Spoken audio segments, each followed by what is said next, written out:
For the past 3 years we've been conducting research looking at the extent to which soils were being constrained in the eastern cotton industry of Australia. The project came from observations that we'd made ourselves commercially, where we were seeing poor root development in a lot of our cotton crops, and so we decided to partner with Goanna Telemetry, interrogating their database of around 800 soil moisture probes to investigate the extent to which root development was an issue across the entire cotton industry.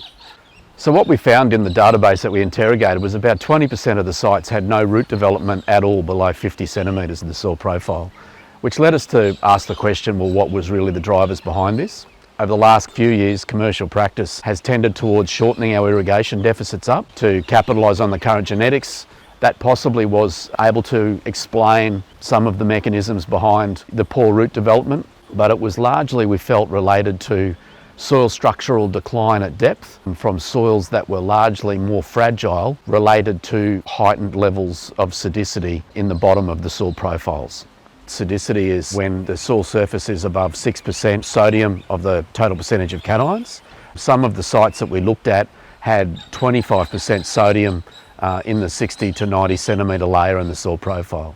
So the influence largely that sidicity has, particularly deeper in the profile, creates this structural instability where in the shortened irrigation interval scenario, the soil was wetter for longer and basically the soil was literally falling to pieces, effectively just creating a physical barrier in the bottom of the soil profile.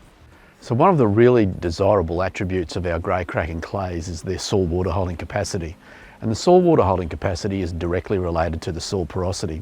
It's very important to be able to maintain that porosity and that lattice in our soil to be able to store our soil water, have good levels of soil biology and have good root activity in these soils.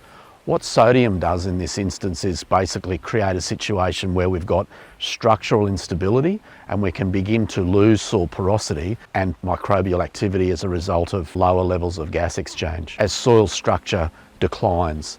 So we begin to lose the desirable attributes of our soils. It's important to understand then that of the levels of sidicity that you have in your soil, and certainly through the profile, and then understanding how your agronomic practice, such as your irrigation management and your crop sequencing, can have in potentially mitigating any negative impacts that sidicity might have.